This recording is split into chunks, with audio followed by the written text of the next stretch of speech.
প্রিয় লিসেনার্স, আজকের যে প্রথম ঘটনাটি বলবো সেই ঘটনাটি এক অ্যাম্বুলেন্স গাড়ির ড্রাইভারকে কেন্দ্র করে। অ্যাম্বুলেন্স গাড়ির ড্রাইভারের সাথে ঘটে যাওয়া একটি সত্য ঘটনা এটি। তিনি যেভাবে লিখে পাঠিয়েছেন সেভাবেই বলার চেষ্টা করছি। আর দেরি না করে ঘটনা শুরু করা যাক। সালটা ছিল 2004। আমার নাম সৈকত ইসলাম সাগর। আমি তখন থাকতাম নারায়ণগঞ্জ জেলার একটি ছোট গ্রামে। তখনকার দিকে আমাদের গ্রামে তেমন একটা উন্নতি হয়নি। আশপাড়া গা বলে কোনো ধরনের কারেন্ট আসেনি, তবে আশপাশে কিছু গ্রামে কারেন্ট এসেছিল। আমার বাবার নাম ছিল রমিন মিয়া। আমরা মধ্যবিত্ত হওয়ায় আমার বাবা কাজ করতেন গ্রামের বাজারের একটি মুদির দোকানে। সে সময় বড়সড় মুদির দোকান ছিল সেটি। মুদির দোকানের নাম ছিল সততা মুদি স্টোর। আর আমার মা ছিল না। আমারও যখন 8 বছর বয়স তখন তিনি মারা যান। কি জানি একটা রোগ হয়েছিল তার। এখন আমার বয়স 18 কি 19 হবে। আমি গ্রামের একটি ছোট কলেজে পড়তাম, এইচএসসিতে, এবং কলেজের নাম ছিল দক্ষতা সরকারি কলেজ। তো আমার বাবা তিনি রোজ সকালে যেতেন এবং রাতে মুদিখানার দোকান থেকে ফেরত আসতেন।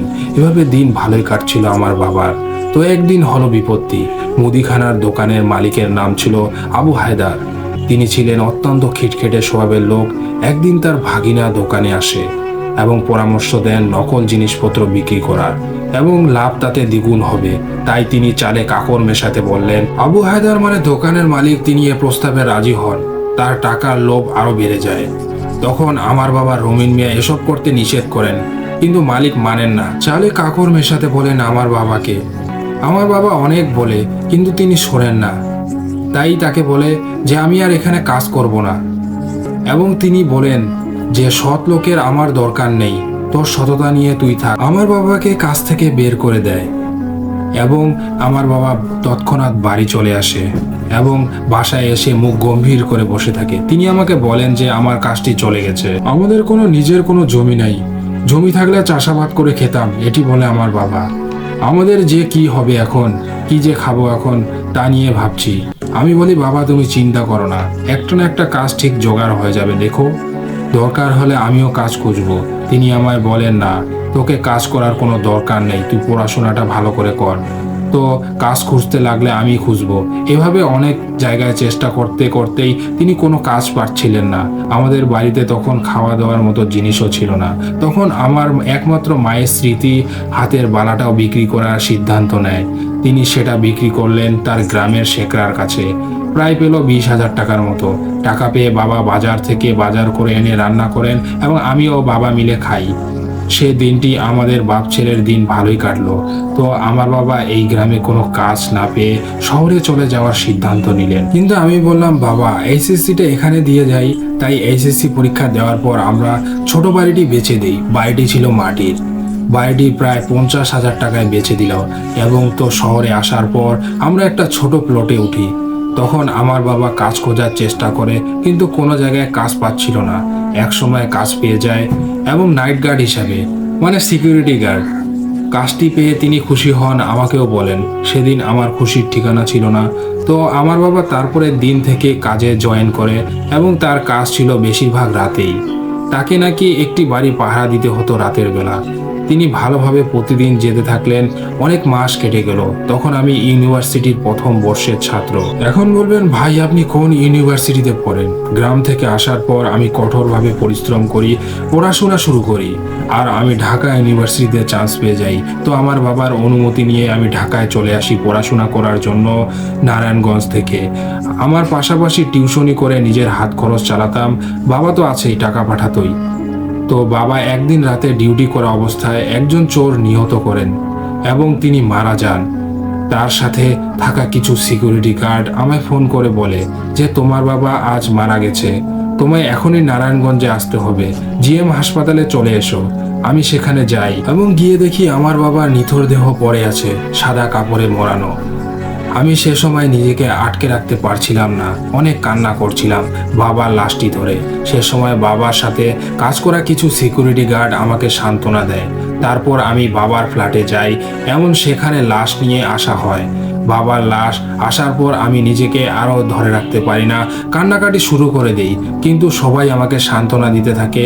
সেই প্লটের অবশ্য সবাই বলে তোমার বাবা অবশ্য অনেক ভালো লোক ছিল, তিনি কারোর সাথে তেমন কথা বলতেন না, নিজের প্রয়োজন হলে নিজেই কাজ করতেন, তিনি আমাদের মাঝে মধ্যে সাহায্য করতেন বিভিন্ন কাজে। তো বাবার লাশ নারায়ণগঞ্জের শহর থেকে জানাজা পড়িয়ে শেষে গ্রামে নিয়ে আসা হয় এবং জোহরের আজান হলে মাইকিং হলো, জানাজা পড়ানো হলো। জানাজা পড়ানো শেষে নারায়ণগঞ্জে যেখানে আমার মার মাটি দেওয়া হয়েছিল তার পাশেই তাকে দাফন করে দেওয়া হয়।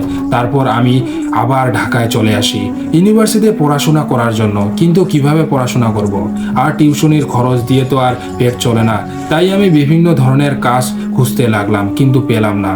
তারপরে আমার একজন বন্ধু ছিল, তার নাম ছিল হৃদয়। সে আমাকে বলল, ভাই তুই ড্রাইভিং শিখতে পারিস, এখন ড্রাইভিংয়ের অনেক মূল্য। তাই আমি তার কথা শুনে ড্রাইভিং শিখতে শুরু করি।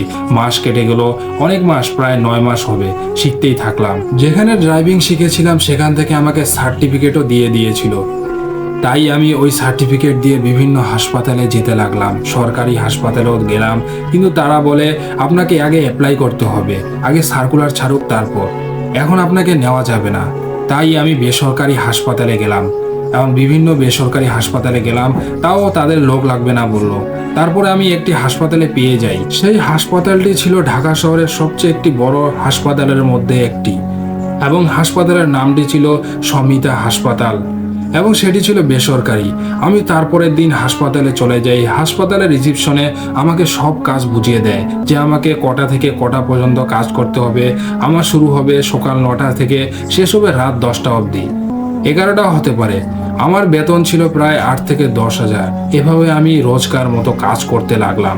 অবশ্য আমার উপরি পাওনাও ছিল, যখন কোথাও না কোথাও লাশ নিয়ে যাই। আবার যখন ঢাকায় ফিরে আসি, ফিরে আসার সময় কিছু লোককে নিতাম, এতে আমার বেতন হয়ে যেত প্রায় 18,000-এর মতো। তো একদিন আমি একটি রোগীকে রংপুরে পৌঁছে দিয়ে আসি। পৌঁছে দিতে দিতে আসতেই আমার 11:30 বেজে গিয়েছিল। আমি ঢাকায় হাসপাতালে পৌঁছাই, তখন হাসপাতালে রিসিপশনিস্ট আমায় কল করে বলে, ভাই আপনার ডিউটি তো শেষ, তবে আপনার একটা কাজ করে দিতে হবে। আমি বলি, কি কাজ করে দিতে হবে বলুন। তিনি আমায় বলে, একটু আগেই একটি লোক রোড অ্যাক্সিডেন্ট করে আমাদের হাসপাতালেই এসেছিল চিকিৎসা নেওয়ার জন্য, কিন্তু চিকিৎসা দেওয়া অবস্থায় লোকটি মারা গেছে। তাই আপনাকে বলছি যে লাশটিকে নারায়ণগঞ্জে পৌঁছে দিতে হবে। নারায়ণগঞ্জের কথা শুনে আমি রাজি হয়ে যাই, কারণ সেখানে আমার বাবা মায়ের কবর ছিল, অনেক ছোটবেলার স্মৃতিও সেখানে ছিল। বাবা মার কথা মনে পড়তেই তখন আমার চোখের কোণে পানি চলে আসলো। কি আর করার, নিয়তি তো মানতেই হবে। তাই আমি গাড়ি রেডি করার জন্য প্রস্তুতি নিলাম। গাড়ি রেডি হয়ে গেল। একজন ওয়ার্ড বয় এসে আমার গাড়িটিকে লাশটি উঠিয়ে দেওয়ার সময় ওয়ার্ড বয়টিকে আমি বললাম, ভাই লাশটিকে কি একটু দেখা যাবে? ওয়ার্ড বয় বলল, না ভাই, আপনি দেখলে ভয় পেয়ে যেতে পারেন। আমি ওয়ার্ড বয়টিকে অনেকবার রিকোয়েস্ট করলাম। রিকোয়েস্ট করার পর তিনি লাশটির মুখ থেকে কাপড়টি সরালেন। আমি দেখলাম লাশটি একটা লোকের লাশ। লোকটির বয়স হবে প্রায় 30 বছরের মতো, এবং তার মুখ চোখ কিছুই বোঝা যাচ্ছে না, শুধু রক্তাক্ত অবস্থায় মুখ চোখ থেতলানো, এবং শরীরের বিভিন্ন স্থান থেকে রক্ত চুইয়ে চুইয়ে পড়ছে সাদা কাপড়ের ওপরে। লোকটি বেলে সরকারি কৃষি ব্যাংকে কাজ করতেন। হাইওয়ে থেকে রাস্তা পার হতে গিয়ে এবং একটা ট্রাক এসে পিষে ফেলে যায়। ওয়ার্ড বয়টি আমায় বলে এসব কথা। তারপরে ওয়ার্ড বয় লাশটি থেকে কাপড়টি যে সরে গেছিল সেটি ঠিক করে দেয়। তারপরে আমায় বলে যে আপনিও ধরেন, লাশটিকে গাড়িতে তুলতে হবে, এবং গাড়িতে তোলা হয়। তারপর ডিকি বন্ধ করে দেওয়া হয়, আমিও চেক করি। তারপর ওয়ার্ড বয়টি চলে যায় এবং আমি ড্রাইভিং সিটে এসে বসি। তারপর আমি হাসপাতাল থেকে রওনা দেই নারায়ণগঞ্জের উদ্দেশ্যে। ঢাকা থেকে নারায়ণগঞ্জ তাই হবে 30 কিলোমিটার প্রায়। এভাবে আমি 2 ঘন্টা পর নারায়ণগঞ্জের গ্রামের রাস্তায় এসে পৌঁছাই। তখন বাজে প্রায় 1টার কাছাকাছি। গ্রামের একটু রাস্তায় এগিয়েছি, তখনই দেখি একটি অবয়ব সামনে প্রায় দাঁড়িয়ে আছে, অ্যাম্বুলেন্সের গাড়ির সামনে, এবং চাহনি তার কি বিভৎস। আমি অনেকটা ভয় পেয়ে যাই, তাও আমি সাহস করে দোয়া দরুদ পড়তে থাকি এবং গাড়িটির সামনে এগিয়ে নিয়ে যাই। তার সোজাসুজি দিয়ে চলে যায় গাড়িটি।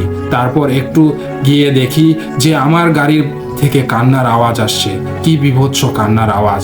এ কান্না ইহকালের নয়, মনে হচ্ছে পরকাল থেকে এসেছে, এবং অত্যন্ত যন্ত্রণার কান্না। আমি তৎক্ষণাৎ গাড়ি থামিয়ে দেই আর পিছনে লুকিং গ্লাসের দিকে তাকাই। দেখি আমি আটকে উঠি। লাশটি উঠে বসে আছে গাড়ির সিটে, যেখানে লাশটিকে রাখা হয়েছিল। এমন লাশটি কোনায় গিয়ে বসে কি বিভৎসভাবে কাঁদছে। এমন কান্না শুনলে যে কেউ বেহুশ হয়ে যেত ওখানে। আমি গাড়ি থেকে বের হয়ে যাই। বিভৎস লাশটি আমার সামনে চলে আসে। লাশটিতে তখন সাদা কাপড় ছিল না, কালো কাপড়ের মতো ছিল। এমন লাশের দাঁতগুলো ছিল বিভৎস, তার কি বলবো, সেখান থেকে টপ টপ করে রক্ত পড়ছিল। লাশটি তখন শূন্য ভাসিয়ে তোলে আমায়, এবং আমি আল্লাহর নাম নিতে থাকি এবং দোয়া দরুদ পড়তে থাকি, এবং কিছু হচ্ছিল না তার, কারণ আমি ভালোভাবে শুদ্ধভাবে তেলাওয়াত করতে পারছিলাম না সে সময়। তখন সে সময় দুটি আরো অবয়ব দেখতে পাই, এবং অবয়ব দুটি আমার সামনে দৃশ্যমান হচ্ছে আস্তে আস্তে, এবং অবয়ব দুটি এর আগের অবয়বটিকে ধরে আছাড় দিয়ে দূরে সরে দেয়। এমন দুটি অবয়ব আমাকে সাগর বলে ডাক দিতে থাকে। তখন আমি বুঝে যাই যে এটি আমার বাবা মা, যারা গত হয়েছে, আমার বাবা মা। এবং অবয়বটির মধ্যে অনেকক্ষণ ধরে ধস্তাধস্তি হয়। অবয়বটি হার মেনে লাশটির শরীর থেকে উধাও হয়ে যায়, এবং লাশটি আগের মতো সাদা কাপড় পরানো এমন দেখা যাচ্ছিল। তখন আমার বাবা মা বলে যে লাশটিকে গাড়িতে উঠিয়ে নাও। আমি লাশটিকে গাড়িতে উঠিয়ে নিয়ে ডিকি বন্ধ করে দেই। তারপর আমার বাবা মা আমাকে বলে, সাগর তুই ভালো থাকিস আর আমাদের জন্য দোয়া করিস আল্লাহর কাছে। এ কথাগুলো বলে আবার বাবা মা অদৃশ্য হয়ে যায়। আমি লাশটিকে নিয়ে তার পরিবারের কাছে পৌঁছে দেই। তখন প্রায় ভোর হয়ে এসেছে। লাশের পরিবার সকল ঘটনা শুনে আমার কাছ থেকে এবং আমাকে সান্ত্বনা দেয়, এবং আর কি বলবে তারা, এবং তারা কিছু টাকা বেশি দিয়ে দেয় আমাকে, এবং যা দিয়েছে তা আমার প্রায় 1 মাসের বেতন আরো হয়ে যাবে। তারপরে আমি সকাল 10টা নাগাদ ঢাকায় পৌঁছে যাই, এবং আমি যে টাকাটি অতিরিক্ত পেয়েছিলাম তা গরিব দুঃখীদের দান করে দিই আমার বাবা মার আত্মার মাগফিরাতের জন্য। এখনো ভাবি, আজও ভাবি যে সেদিন যদি আমার বাবা মা না আসতো তাহলে আমি হয়তো আর বাঁচতামই না। কিছু কিছু বাবা মা তাদের সন্তানদের এমনই ভালোবাসে যে তারা পরকাল থেকে বর্তমানে চলে আসেন তাদেরকে সাহায্য করতে। এই ছিল ঘটনা। সবাই আমার বাবা মার জন্য দোয়া করবেন, তারা যেন জান্নাতে যেতে পারে, আর ভালো লাগলে অন্যদেরও পড়ে শোনাবেন। প্রিয় লিসেনার্স, আমাদেরকে এই ঘটনাটি পাঠিয়েছিলেন সাগর, ঢাকা থেকে। তাকে অনেক ধন্যবাদ এরকম ঘটনা পাঠানোর জন্য। এবার আমরা পরের ঘটনায় চলে যাচ্ছি। সালটা ছিল 2012, 17 জুলাই। ভীষণ হাঁপাচ্ছে জাহিদ, দম বন্ধ হয়ে আসতে চাইছে, গলা ফাটিয়ে চিৎকার করতে মন চাইছে, কিন্তু অদৃশ্য কিছু একটা যেন তার গলা চেপে ধরেছে। প্রাণের ভয়ে পালাচ্ছে সে, আর বেশি সময় নেই। প্রাণপণে ছুটছে জাহিদ, কিন্তু পা দুটো আর নির্দেশ মানতে চাইছে না। হাঁটুর নিচ থেকে কেমন যেন অবশ হয়ে আসছে। ঘাড় ঘুরিয়ে পিছনে দেখলো ছেলেটা প্রায় ধরে ফেলেছে তাকে। তার হাতে একটা ভয়ঙ্কর দর্শন ছুরি, এবং সমস্ত শক্তি এক করে দৌড়ের গতি বাড়াতে চেষ্টা করলো, কিন্তু কোনো লাভ হচ্ছে না। প্রতি মুহূর্তেই কমছে দুজনের ব্যবধান। ঘাড়ের ওপর ছেলেটির তপ্ত নিঃশ্বাস অনুভব করতে পারছে সে। তবে কি এই শেষ? হঠাৎ কিছু একটার সাথে পা বেঁধে পড়ে গেল জাহিদ। প্রাণপণে চেষ্টা করলো আবার উঠার, কিন্তু শরীরের সমস্ত শক্তি নিঃশেষ হয়ে গেছে। ছেলেটা এক হাতে উদ্যত ছুরি নিয়ে তার পাশে এসে হাঁটু গেড়ে বসলো। আতঙ্কের চূড়ান্ত পর্যায়ে পৌঁছে গেল জাহিদ। ছেলেটির মুখে পৈশাচিক হাসি। প্রচন্ড আক্রোশ নিয়ে জাহিদের বুকে নামিয়ে আনলো ছুরিটা। লোহমর্ষক চিৎকারে ভাঙলো রাতের নিস্তব্ধতা। মাহেলা বেগম চোখে কম দেখেন। আগে গ্রামের একটা স্কুলে মাস্টারি করাতেন। একমাত্র সন্তানকে হারিয়ে এখন একাই দিন কাটাচ্ছেন। স্বামীকেও হারিয়েছেন অনেক দিন আগেই। এখন নিজের বাপের বাড়ির পাশে ছোট একটা খুপড়ির মতো ঘরে বাস করেন তিনি। অথচ তার মতো হতদরিদ্র মহিলাকে দেখে কেউ ধারণাই করতে পারবে না যে তার একটা অবস্থা সম্পূর্ণ ছোট বোনও আছে। ঢাকা শহরে যার বাড়ি গাড়ি আর টাকা পয়সার তো অভাবই নেই। রবিন বেশ কয়েকবার নক করার পর মহিলা দরজা খুলে দিলেন। আসসালামু আলাইকুম। ওয়ালাইকুম আসসালাম। আপনি কি মাহেলা বেগম? সাব্বিরের মা? হ্যাঁ। কে তুমি বাবা? তোমাকে তো চিনলাম না। জি, আমাকে আপনি আগে দেখেন নাই। আমার নাম আশরাফ রবিন। আমি সাব্বিরের বন্ধু। ঢাকা থেকে এসেছি। তাই তুমি আমার সাব্বিরের বন্ধু? এসো বাবা এসো। মহিলা ব্যতিব্যস্ত হয়ে উঠল। কোথায় যে বসতে দেই?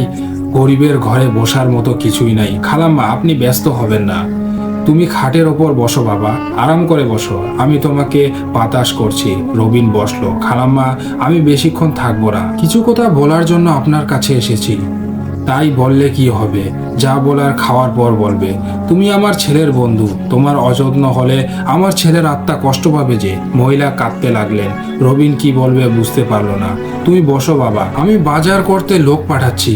এই গফুর, গফুর কই গেলি? একটু বাজারে যা তো, আমার সাব্বিরের বন্ধু এসেছে। বলতে বলতেই মহিলা বাইরে চলে গেলেন। রবিন বুঝলো মহিলাকে থামানোর চেষ্টা করে লাভ নেই। মহিলা ছেলের বন্ধুকে কাছে পেয়ে সব ভুলে গেছেন। এতে যদি এই নিঃসঙ্গ জীবনে একটু আনন্দ পান তাতে ক্ষতি কি? হঠাৎ একটা অপরাধ বোধ পেয়ে বসলো রনিকে। সাব্বিরের মায়ের কাছে এই মিথ্য পরিচয় দেওয়াটা কি ঠিক হলো? অবশ্য এছাড়া কি বা করতে পারত সে? সাব্বিরের মাকে বলা সম্ভব নয় সে সাব্বিরের মৃত্যুর তদন্ত করছে। তদন্ত করা তো পুলিশের কাজ। রবিন পুলিশ নয়, বিশ্ববিদ্যালয়ের শিক্ষক। ঢাকা বিশ্ববিদ্যালয়ের মনোবিজ্ঞান বিভাগ থেকে কর্তৃপক্ষের সাথে মাস্টার্স পাস করে বর্তমানে এখানে লেকচারার হয়েছে। মহিলার মনে প্রশ্ন জাগাটাই স্বাভাবিক, একজন শিক্ষক কেন মৃত্যুর তদন্ত করছে? 3 দিনেকের আগের কথা। বিশ্ববিদ্যালয়ের শিক্ষকদের জীবনটা রুটিন মাফিক চলে, কিন্তু রুটিন মেনে চলা এই ব্যাপারটা রবিনের একদম পছন্দ না। তাই মাঝে মাঝে রুটিনের ব্যতিক্রম হলে তার ভালোই লাগে। এই যেমন আজ ঘটেছে। একটু আগে তার কলেজ জীবনের বান্ধবী সুমি জরুরি তলব করেছে, তাই আজ আর ভার্সিটি গেল না সে, এবং সেকেন্ড ইয়ারে স্টুডেন্টের সাথে একটা ক্লাস করেছিল। স্টুডেন্টরা আসবে, হয়তো আধা ঘন্টা অপেক্ষা করবে, তারপর বুঝে নেবে তাদের স্যার আজও ফাঁকি মেরেছে। রবিনের স্টুডেন্টরা এই ব্যাপারটা অভ্যস্ত হয়ে গেছে। আবার দেখছেন দুঃস্বপ্নটা? হ্যাঁ, জাহিদ বলল। এবার ব্যতিক্রম কিছু দেখেছেন নাকি আগে যা ঘটতো তাই ঘটতে দেখেছেন? না, কোনো ব্যতিক্রম নেই। রবিন বসে আছে সুমিদের বাড়ির ড্রয়িং রুমে। তার মুখোমুখি বসে আছে সুমি আর জাহিদ। রবিন বলে চলেছে, পুরো বিষয়টা তাহলে আবার গোড়া থেকে দেখি। সাব্বির ছিল সুমির খালাতো ভাই। ছেলেটি সুমিকে ভালোবাসতো, কিন্তু সুমির বিয়ে ঠিক হয়েছিল আপনার সাথে। ব্যাপারটা সহ্য করতে না পেরে সাব্বির আত্মহত্যা করে। পরবর্তীতে ঘটনাটা জানতে পেরে আপনার মনে এক ধরনের অপরাধবোধ জন্ম নেয়। এক সময় আপনি দুঃস্বপ্ন দেখতে পারেন সাব্বির আপনাকে ছুরি হাতে ধাওয়া করছে। এই তো সুমি ও জাহিদ হ্যাঁ বোধক মাথা নাড়ল। তবে আমার মনে হচ্ছে এর মধ্যে কোথাও একটা কিন্তু লুকিয়ে আছে। একটা ছেলে আত্মহত্যা করার 6 মাস পরেও অন্য একজন মানুষ একটা দুঃস্বপ্ন দেখেই চলেছে। ব্যাপারটা কি লজিক্যাল না? পৃথিবীর সবকিছু কি লজিক মেনে চলে মিস্টার রবিন? জাহিদের প্রশ্ন। মানুষের মন কি লজিক বুঝে? সেটাই আমি বের করার চেষ্টা করছি জাহিদ ভাই। রবিন সুমির দিকে তাকালো। সাব্বির কিভাবে আত্মহত্যা করেছে? সাব্বির ঢাকায় একটা মেসে থাকতো। লঞ্চে উঠেছিল বরিশাল যাবে বলে। ওদের বাড়ি বরিশাল। যাওয়ার পথে লঞ্চ থেকে পানিতে ঝাঁপিয়ে পড়ে। এটা কত আগের কথা? আমার বিয়ের 5 থেকে 6 দিন আগের কথা। ব্যাপারটা ইন্টারেস্টিং তো। শীষ দিয়ে উঠল রবিন। রহস্যের গন্ধ পাচ্ছে সে। মৃত্যুর ঘটনাটা তোরা জানলি কিভাবে? এবং আম্মাই সাব্বিরকে বলেছিল তার মাকে নিয়ে আসার জন্য, কিন্তু 2 দিন পার হওয়ার পরও কোনো খোঁজ নেই। আমি সাব্বিরের নম্বরে ফোন দিয়ে বন্ধ পাই। পরে তার মায়ের কাছে ফোন দিলাম। ওর মা বলল সাব্বির বরিশালে আসেনি। তখন আমরা খোঁজ খবর নিতে শুরু করলাম। জানা গেল বরিশালগামী লঞ্চ থেকে একজন পানিতে ঝাঁপিয়ে পড়েছে, লাশটা মর্গে আছে। আম্মা মৃতদেহটা শনাক্ত করে সব বুঝলাম। রবিন মাথা ঝাঁকালো। এবার একটা ব্যক্তিগত প্রশ্ন করি সুমি, তুই কি সাব্বিরকে পছন্দ করতি? রবিন সাহেব, আপনি কিন্তু ইন্টারনাল বিষয়ে নাক গলাচ্ছেন, রাগত গলায় বলল জাহিদ। আমার সমস্যাটা নিয়ে আমি কোনো সাইকিয়াট্রিস্ট এর কাছে যাব ঠিক করেছি। সুমি বলল, তার এক বন্ধু ঢাকা বিশ্ববিদ্যালয়ের শিক্ষক, মানুষকে এ ধরনের সমস্যায় সাহায্য করেন, তাই আপনার শরণাপন্ন হয়েছি। তার মানে এই নয় যে আপনি আমার পারিবারিক বিষয়ে নাক গলাবেন। আপনি খামোখাই রাখছেন জাহিদ ভাই। সমস্যার কথা খুলে না বললে ডাক্তার কিন্তু সঠিকভাবে রোগ নির্ণয় করতে পারে না এবং সঠিক সমাধানও দিতে পারে না। ব্যাপারটা জানেন নিশ্চয়ই। জাহিদ হয়তো আরও কিছু বলতো, সুমিতাকে থামিয়ে দিল। ঠিক আছে বলছি। জাহিদ অনেক বছর আগে বিদেশে ছিল এবং জাহিদের বাবা আর আমার বাবা বাল্য বন্ধু, এবং অনেক আগের থেকেই ঠিক হয়েছিল জাহিদ দেশে ফিরলেই আমাদের বিয়ে হবে। নিয়মিত ফোনে কথা হতো আমাদের, তাই সাব্বিরকে ভালোবাসার প্রশ্নই উঠে না। সাব্বির ঢাকায় কোথায় থাকতো? ওর কিছু বিজনেস ছিল এবং ঢাকায় একটা মেসে থাকতো। আমাদের বাড়ির কাছে হওয়ায় প্রায় আসতো, আমার সাথে কথা হতো। হয়তো এর এক পর্যায়ে সে আমার প্রতি দুর্বল হয়ে পড়ে। জাহিদ ভাই দেশে ফিরেছেন বিয়ের কত আগে। প্রায় মাসখানেক আগে জাহিদ বলল, এবং এসে ভালো একটা চাকরি পেলাম, জয়েনও করলাম। রবিন এবার সত্যি সত্যি একটা রহস্য দেখতে পারছে। জাহিদ ভাই দেশে ফিরেছে বিয়ের মাসখানেক আগে, আর সাব্বির আত্মহত্যা করেছে বিয়ের 5 থেকে 6 দিন আগে। তাহলে মাঝখানের দিনগুলোতে কি ঘটেছে? সাব্বির কি কখনো আপনাকে কোনো হুমকি দিয়েছিল বা বিয়ে ভেঙে দেওয়ার চেষ্টা করেছে? না, করেনি। আজ তাহলে উঠি।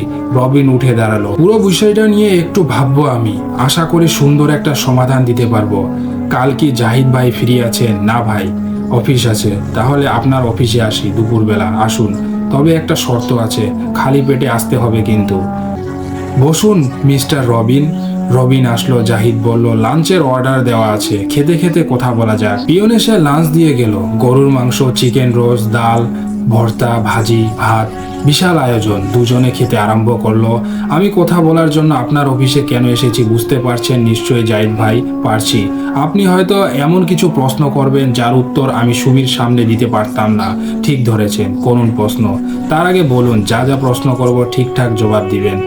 মনে রাখবেন, আমি কিন্তু আপনাকে সাহায্য করার চেষ্টা করছি। হ্যাঁ, আমি সত্যি কথাটাই বলবো।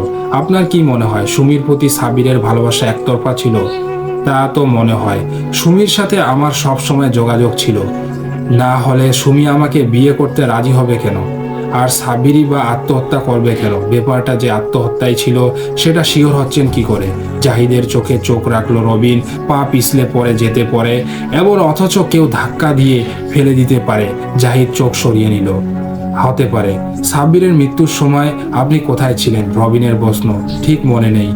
আমি কি একটু মনে করিয়ে দেওয়ার চেষ্টা করব? মানে ওই সময়টাতে আপনাকে অফিস থেকে জরুরি একটা কাজে ঢাকার বাইরে পাঠানো হয়েছিল, তাই না? ও হ্যাঁ, হবে হয়তো। আমার ঠিক খেয়াল নেই প্রায় ঢাকার বাইরে যেতে হয় কিনা। কিভাবে জানলেন বলুন তো? আমি এখানে আসার আগে আপনার মায়ের কাছে গিয়েছিলাম, তথ্যটা তিনি দিয়েছেন। রবিন হাসলো। জাহিদ চুপ করে থাকলো। খাওয়া প্রায় শেষ। রবিন বলল, শেষ একটা প্রশ্ন। সাব্বিরের সাথে কখনো কথা বলা হয়েছে আপনার? না, শুধু নামই শুনেছি, কথা হয়নি কখনো। ধন্যবাদ জাহিদ ভাই। রাত জাগাটা রবিনের কাছে নতুন কিছু না। প্রায় অনেক রাত জেগে বই পড়ে, সিনেমা দেখে, কিন্তু গত 2 দিন যাবৎ একটা অস্থির সময়ের বন্ধ দিয়ে যাচ্ছে তার। এবং মানুষের বিভিন্ন ধরনের মানসিক সমস্যাতে সাহায্য করা রবিনের কাছে অনেকটা শখের মতো। কিন্তু এবার যে সমস্যা নিয়ে কাজ করছে সে, এটা শুধু সমস্যা না, এর পিছনে বড় ধরনের একটা কিছু লুকিয়ে আছে। একটা ব্যাপার রবিনের কাছে পরিষ্কার, সবাই বেশ কিছু মিথ্যা বলছে তার কাছে। তাই সমস্যাটা নিয়ে যতই ভাবছে ততই জট পাকিয়ে যাচ্ছে, কোনো সমাধানে পৌঁছানো যাচ্ছে না। রবিনের কাজ সাইকোলজি নিয়ে, মৃত্যুর রহস্য বের করা তার কাজ না। কিন্তু এই কেসটার ক্ষেত্রে কেমন যেন একটা দায়িত্ববোধ জন্ম নিয়েছে তার মনে। ভেতর থেকে একটা তাগিদ অনুভব করছে। কেন যেন মনে হচ্ছে ওর সমাধান করা দরকার, কিন্তু ঢাকায় বসে থেকে এর সমাধান হবে না। যেতে হবে বরিশাল। সাব্বিরের মায়ের সাথে কথা বলতে হবে। পরদিনেই বরিশাল যাওয়ার সিদ্ধান্ত নিল রবিন। দুপুরের খাবারের পাট চুকিয়েছে রবিন। সাব্বিরের মায়ের সাথে কথা বলছে। খালাম্মা, বেশ কিছুদিন আমার সাথে সাব্বিরের কোনো যোগাযোগ ছিল না, তাই ওর মৃত্যুর খবর জানতে পারিনি। পরে যখন জানলাম, আমার কাছে কেমন যেন একটা রহস্য বলে মনে হচ্ছে। রহস্যের কিছুই নাই বাবা, ওই ডাইনিটাই আমার ছেলেকে মেরেছে। কার কথা বলছেন? সুমি, আমার ছোট বোন রাহিলার মেয়ে। তাকে না পেয়েই তো সাব্বির আত্মহত্যা করলো। খালাম্মা, ভালোবাসা তো একতরফা হতেই পারে। সাব্বির সুমিকে ভালোবাসতো, কিন্তু সুমি হয়তো ভালোবাসতো না, তাই বলে আত্মহত্যা করতে হবে? ভালোবাসতো কিনা জানি না, তবে ভালোবাসার ভান অবশ্যই করেছিল। তার মানে তুমি জানো ওদের দুজনকে নিয়ে এই গ্রামে কি কেলেঙ্কারি ঘটেছিল? বলেন কি কি ঘটেছিল? ওদের মামাতো ভাইয়ের বিয়েতে সুমিরা সবাই গ্রামে এসেছিল। তখন গ্রামের কিছু লোকজন সুমি আর সাব্বিরকে একটা রুমের ভেতর বাজে অবস্থায় দেখে ফেলে। সেই ঘটনা সারা গ্রামে রটে যায়। সবাই বলল ওদের দুজনের বিয়ে দিয়ে দেওয়ার জন্য। সুমির বাবা বদরাগী লোক, লোকের কথা শুনলেন না, মেয়েকে নিয়ে ঢাকায় ফিরে গেলেন, আর এই গ্রামে কখনো আসেননি। আশ্চর্যের ব্যাপার তো, রবিন স্বভাবসুলভ শীষ দিয়ে উঠল। তোমার কি মনে হয় সাব্বির জোর করে কিছু করার চেষ্টা করেছিল? তাহলে সুমি চিৎকার করেনি কেন? সাব্বিরের মৃত্যুর খবর কিভাবে পেলেন?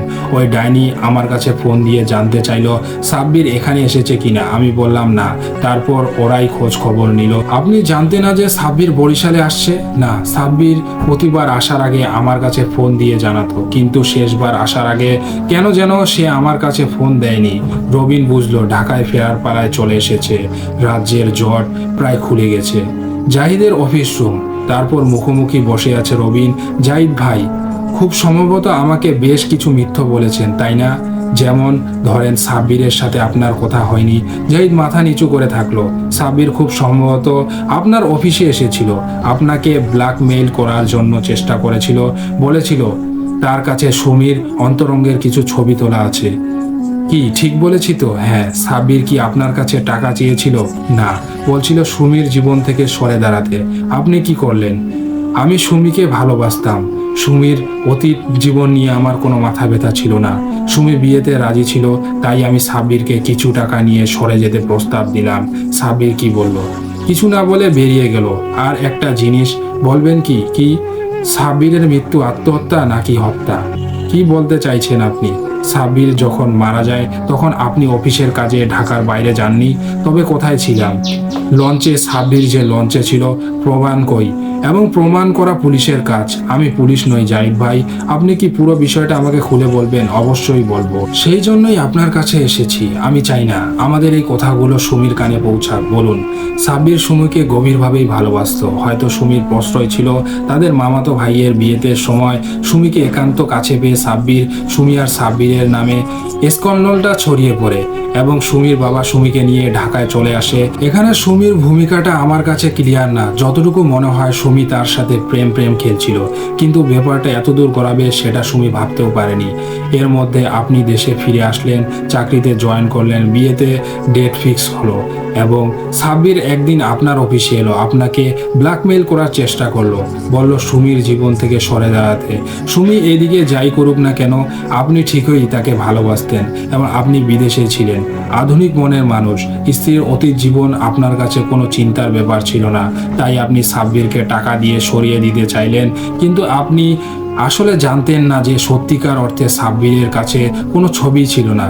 সে ভেবেছিল এসব জানলে আপনি সুমিকে ঘৃণা করে সরে যাবেন, কিন্তু তাকে আশভঙ্গ হতে হলো এবং সুমিকে পাওয়ার জন্য আর কোনো উপায় দেখতে পেল না। সে সাব্বির আত্মহত্যা করার সিদ্ধান্ত নিল। সাব্বির প্রতিবার গ্রামে যাওয়ার সময় তার মাকে বলে যেত, কিন্তু শেষবার যাওয়ার সময় মাকে জানায়নি। এতে বোঝাই যায় যে বরিশালে যাওয়ার তার উদ্দেশ্য ছিল না, কিন্তু আপনি এটা জানতেন না। ভয় পেলে যে সাব্বির যদি ছবিগুলো প্রকাশ করে দেয় তাহলে সুমির বদনাম হয়ে যাওয়ার সম্ভাবনা আছে। আপনি সুমিকে বাঁচানোর জন্য ভয়ঙ্কর একটা সিদ্ধান্ত নিলেন, সাব্বিরকে মেরে ফেললেন। ঠিক করলেন। আপনি জানতে পারলেন সাব্বির তার মায়ের কাছে বরিশাল যাচ্ছে, আপনিও অফিসের কাজে কথা বলে সাব্বিরকে ফলো করলেন। এইখানে আপনার একটা ভুল হয়েছে ভাই। সাব্বিরকে মেরে ফেলা আমার উদ্দেশ্য ছিল না। জাহিদ প্রতিবাদ করতে চাইল। আমি আসলে বরিশাল যাচ্ছিলাম সুমি আর সাব্বিরের স্ক্যান্ডালটা সম্পর্কে জানতে। কি কারণে যাচ্ছিলেন সেটা বড় কথা নয় জাহিদ ভাই, আপনি সেখানে ছিলেন সেটাই বড় কথা। তবে এখানে আমি একটু কনফিউজ হয়ে গেছি। আপনি সাব্বিরকে খুন করেছেন নাকি সাব্বির আত্মহত্যা করেছে সেটা আমি ঠিক বুঝতে পারিনি। খুব সম্ভবত আপনি ওকে হত্যা করেছেন, আর তাই দুঃস্বপ্ন আপনাকে তাড়া করে ফিরছে। এই জন্যই আমি সেদিন আপনাকে বলেছিলাম একজন আত্মহত্যা করেছে বলে 6 মাস যাবৎ অন্য একজনকে দুঃস্বপ্ন দেখাচ্ছে, ব্যাপারটা লজিক্যাল না। এই পর্যন্ত বলে রবিন একটু সময় নিল, তারপর আবার শুরু করলো। এখন আমি আপনাকে কিছু সাজেশন দিচ্ছি। এই দুঃস্বপ্ন থেকে বাঁচার একটাই উপায় হলো সাব্বিরের মায়ের সাথে দেখা করা। মহিলা খুব ভালো, আপনি তার সাথে দেখা করে আসুন। যতটা বলা সম্ভব তাকে বলবেন, মনটা হালকা হবে আপনার। এবং সুমির সাথেও কথা বলুন, ভালো লাগবে। আশা করি আপনি এই দুঃস্বপ্ন থেকে মুক্তি পাবেন। জাহিদ কিছু একটা বলতে চাইলো, তাকে হাত তুলে থামিয়ে দিল রবিন। কোনো কিছু বলার দরকার নেই জাহিদ ভাই, আমি পুলিশ না, আমার কাছে সাফাই গাওয়ার দরকার নেই। আপনি আমার ক্লায়েন্ট, আমি আপনাকে সাহায্য করেছি। একটা কথা শুধু মাথায় রাখবেন, আপনি সেই লঞ্চে না থাকলেও সাব্বির মারা যেত। ক্লাস চলছে এলিমেন্টারি সাইকোলজির ক্লাস। ডিফেন্স মেকানিজমের থিওরিগুলো স্টুডেন্টদের বুঝিয়ে দেওয়ার জন্য রীতিমতো কসরত করতে হচ্ছে রবিনকে, কিন্তু লাভ হচ্ছে না। স্যার কি বলছে সেদিকে কারো মনোযোগ নেই। এর মধ্যে আবার বেসুরো শব্দে মোবাইলের রিংটোনটা বেজে উঠল। ক্লাসে মোবাইলটা সাইলেন্ট রাখার কথা কখনোই রবিনের মনে থাকে না। স্টুডেন্টরা মুখ টিপে হাসছে, মোবাইলটা হাতে নিল সে। সুমির ফোন। তোমরা একটু বইয়ে চোখ বুলাও, আমার এক ক্লায়েন্টের ফোন এসেছে, খুব ইম্পর্টেন্ট ফোন, আমি 2 মিনিট বাদে আসছি বলে ক্লাসরুম থেকে বেরিয়ে এলো রবিন। রিসিভ করলো, হ্যালো। জাহিদ নিরুদ্দেশ। ওপাশ থেকে সুমির উদ্বিগ্ন কণ্ঠ, কখন থেকে? গতকাল বিকেল থেকে। মানে গতকাল বিকেলে অফিস থেকে ফিরলো, পোশাক বদলে আমাকে কিছু না বলেই বেরিয়ে গেল। তারপর থেকে তার খোঁজ নেই, মোবাইলটাও অফ। আত্মীয় স্বজনের বাড়িতেও যায়নি। শেষে আর উপায় না দেখে তোর মায়ের কাছেই এলাম। এবং রবিন হাসলো। হাসছিস কেন? তোর সেই পুরনো চাল, মানে মানে কথা আদায়ের জন্য পেঁয়াজ খোলা তোর পুরনো চাল এটা। আমি জানি তুই মিথ্যে বলছিস। জাহিদ ভাই অফিস থেকে ফিরে বলেছে তিনি বরিশাল যাচ্ছেন। ঠিক না? ঠিক ধরেছিস। এই জন্যই তোকে আমি বুদ্ধি বাবা বলে ডাকি। তুই কি আমার মুখ থেকে পুরো বিষয়টা শুনতে চাস? হ্যাঁ, আমার মনে হয় তুই জাহিদ ভাইয়ের মুখ থেকে ব্যাপারটা শুনিস, সেটাই ভালো হবে। জাহিদ ভাই সাব্বিরের মায়ের সাথে দেখা করতে ফেরার পর দেখবি সব ঠিক হয়ে গেছে, আর সমস্যা থাকবে না। তুই কি সব ধরতে পেরেছিস? সুমি নিচু স্বরে বলল, হ্যাঁ, আমি সব ঘটনা জেনে ফেলেছি। রবিন গলা শান্ত। এবং জাহিদকে সব বলেছিস? হ্যাঁ বলেছি। আমি রাখলাম তাহলে। হঠাৎ তাড়াহুড়ো শুরু করলো সুমি। রবিন বলল, চিন্তা করিস না, যা হওয়ার তা হয়ে গেছে, সব ভুলে যা। জাহিদ ভাই খুব ভালো মানুষ, তোকে খুব ভালোবাসে। সেদিন বিকেলে খুব জরুরি একটা কাজ ছিল রবিনের। চীন মৈত্রী সম্মেলন কেন্দ্রে অবনর্মাল সাইকোলজির ওপর একটা ইন্টারন্যাশনাল সেমিনার আছে। প্যান্ট শার্ট পরা শেষ, গলায় একটা টাই লাগাচ্ছে, এমন সময় কলিং বেলের আওয়াজ হলো এবং রবিন এসে খুলে দিয়ে চমকে উঠল। জাহিদ ভাই, আপনি না বরিশালে গেছেন? বরিশাল? আমি কই না তো। কেন? সুমিত বলল, গতকাল বিকেলবেলা অফিস থেকে এসেই চলে গেছেন। কি বলছেন? আমি তো গতকাল আপনি অফিস থেকে আসার পরেই বাড়ি চলে যাই, আর বের হয়নি। তবে সুমি কেন একথা বলল? আমি কেমন করে বলবো? সুমি তো সেই সকালবেলা থেকেই বাড়ি থেকে বের হয়েছে আর ফেরেনি। Mobile off. আমি বেরিয়েছি কোথায় গেল খোঁজ নিতে। হঠাৎ একটা চিন্তা উদয় হলো রবিনের মাথায়। কোথায়? কোনো ভুল হয়নি তো? আরে ভুল হয়েছে তো, মারাত্মক ভুল হয়েছে জাহিদ ভাই। আমি মারাত্মক একটা ভুল করে ফেলেছি। সুমির বড় বিপদ, মেয়েটা আত্মহত্যা করতে চলেছে। কি বলছেন ভাই? কেন? একটা বিষয়ে ভুল ধারণা করছিলাম আমি। এক্ষুনি আমার সাথে আসেন, আশা করি এখনো দেরি হয়ে যায়নি। কোথায় যাচ্ছেন? আসুন, আপনি যেতে হবে তাড়াতাড়ি আমাদের। Sadarghat launch terminal. জাহিদ ও রবিন খোঁজ নিল বরিশালগামী কোনো লঞ্চ ছেড়ে গেছে কিনা। জানা গেল ঘণ্টাখানিক বাদে একটা লঞ্চ ছেড়ে যাবে। স্বস্তির নিঃশ্বাস ছাড়ল রবিন। অপেক্ষারত যাত্রীদের ভিড়ে ওরা সুমিকে খুঁজতে লাগলো। খুব বেশি খুঁজতে হলো না। এক কোনায় মেয়েটি চুপচাপ বসেছিল, তার চোখে কেমন যেন ঘোর লাগা দৃষ্টি। জাহিদ এগিয়ে গিয়ে সুমির সামনে দাঁড়ালো। জাহিদকে দেখে সুমি মাথা নিচু করে ঝরঝর করে কেঁদে ফেলল। জাহিদ তার মাথায় হাত বুলিয়ে দিল এবং, কেঁদো না সুমি, সব ঠিক হয়ে যাবে, আমি আছি না। রবিন জাহিদের কাঁধে একটা হাত রাখলো। জাহিদ ভাই, আপনিও সুমির সাথে বরিশালে যান, সাব্বিরের মায়ের সাথে দেখা করে আসুন। বিশ্বাস করুন, এত ভালো মানুষ আর দেখিনি আমি। ওনার সাথে কথা বলে মাপ চাইয়ে নেবেন এবং দেখবেন সব সমস্যার সমাধান হয়ে যাবে। রাত হয়েছে অনেক। প্রতিদিনের অভ্যাসটা ডায়েরিতে লিখতে বসেছে রবিন। প্রথম থেকেই আমার একটা ভুল ধারণা ছিল, যার ফলে আমি একটা ভুল সিদ্ধান্তে পৌঁছেছিলাম। আমি ভেবেছিলাম সাব্বির একাই জাহিদকে ব্ল্যাকমেল করেছে, শেষে না পেরে আত্মহত্যার পথ বেছে নিয়েছে। কিন্তু একবারও চিন্তা করেনি এ কাজে তাকে কেউ একজন সাহায্য করেছে। প্রকৃত ঘটনা হলো সাব্বির ও সুমি পরস্পরকে ভালোবাসত, যদিও অনেক আগে থেকেই সুমির বিয়ে ঠিক করা ছিল জাহিদের সাথে। মানুষের মন বড় বিচিত্র। সাব্বিরের সাথে নিয়মিত দেখা সাক্ষাতের এক পর্যায়ে সুমি ও ছেলেটার প্রেমে পড়ে যায়। কিন্তু তারা দুজনে জানতো যে তাদের এই সম্পর্ক কেউ মেনে নিবে না। সুমির বাবা ভয়ঙ্কর রকম রাগী মানুষ। সুমির সাহস ছিল না বাবার অবাধ্য হওয়ার। তাই তারা দুজনে পরিকল্পনা করে তাদের মামাতো ভাইয়ের বিয়েতে একটা কেলেঙ্কারি সৃষ্টি করে, যেন সুমির বাবা দুজনের বিয়ে দিতে বাধ্য হয়। কিন্তু তাদের এই পরিকল্পনা সফল হয়নি। এই মর্মে জাহিদ ভাই দেশে চলে এলেন। সুমির বিয়ের ডেট ফিক্সড হলো। সুমি সাব্বিরকে বুদ্ধি দিল জাহিদকে ব্ল্যাকমেল করার। ভেবেছিল কেলেঙ্কারি আর এই সংক্রান্ত ছবির কথা শুনলে জাহিদ ভাই সরে যাবেন। এই পরিকল্পনাও ভেস্তে গেল। কিন্তু জাহিদ ভাইয়ের আগ্রহ হলো প্রকৃত ঘটনা জানার। তিনি বরিশাল যাওয়ার সিদ্ধান্ত নিলেন। সুমি জানতো জাহিদ বরিশাল যাচ্ছে। মিলনের আর কোনো পথ না পেয়ে প্রেমিক গুজল ভয়ঙ্কর এক সিদ্ধান্ত নিল। সাব্বিরকে সুমি পাঠালো জাহিদকে মেরে ফেলার জন্য। সুমিকে পাওয়ার জন্য পাগল হয়ে থাকা সাব্বির সাথে সাথে রাজি হলো। গ্রামে গিয়ে একটা ফাঁক খুঁজে জাহিদকে মারার জন্য তার জন্য কঠিন হবে না। জাহিদ ভাইকে ফলো করে লঞ্চে উঠলো সাব্বির। যাত্রাপথে কোনো এক সময় জাহিদ ভাই লঞ্চের রেলিং ধরে দাঁড়িয়ে পানি দেখছিল। হয়তো আশপাশে কেউ ছিল না। হঠাৎ সাব্বিরের মনে হলো এই সুযোগ। গ্রামে যাওয়ার আগেই কাজ সেরে ফেলা যায়। সাব্বির পেছন থেকে এগিয়ে যায়, কিন্তু তার দুর্ভাগ্য, জাহিদ পেছন ফিরে তাকালো এবং দেখে ফেললো শুরু হলো দুজনের মাঝে ধস্তাধস্তি। এক পর্যায়ে সাব্বির লঞ্চ থেকে পড়ে যায়। বাস্তবিক অর্থে জাহিদ ভাই আত্মরক্ষার চেষ্টা করেছিলেন, তাই সাব্বিরের খুনের দায় সরাসরি তার উপর ফেলা যায় না। প্রতিদ্বন্দ্বীর মৃত্যুতে সুমিকে পাওয়া জাহিদ ভাইয়ের জন্য সহজ হয়ে গেল। সুমি ভেতরে ভেতরে কষ্ট পেলেও বাইরে তা প্রকাশ করেনি। জাহিদ ভাইয়ের সাথে তার বিয়ে হয়ে গেল। প্রথম মানিয়ে নিতে কষ্ট হলো, শেষ পর্যন্ত সুমি সবকিছু মেনে নেয়। কিন্তু সমস্যা হয়ে দাঁড়ায় জাহিদ ভাইয়ের স্বপ্ন, দুঃস্বপ্ন। আমি যখন সুমিকে বললাম আমি সব জেনে ফেলেছি এবং জাহিদ ভাইকে বলে দিয়েছি, সুমি জাহিদ ভাইকে কিভাবে মুখ দেখাবে ভেবেই আত্মহত্যার সিদ্ধান্ত নেয়। মানুষের মন আসলেই বড় বিচিত্র। সাব্বির যেভাবে গেছে সুমিও সেভাবে যেতে চাইল। ভাগ্যিস আমি ব্যাপারটা ধরতে পেরেছিলাম। যাই হোক, একটা বিশাল ঝড়ের পর আবার সুমি আর জাহিদ এক হয়েছে, পরস্পরের অনেক কাছে চলে গিয়ে এসেছে। আশা করি তারা বাকি জীবনটা সুখেই কাটাবে। এই ছিল ঘটনা। প্রিয় লিসেনার্স, আমাদেরকে এই ঘটনাটি যিনি পাঠিয়েছেন তিনি তার নাম ও জায়গা গোপন রাখতে বলেছেন। এই ছিল ঘটনা। ভালো লাগলে অন্যকে পড়ে শোনাবেন।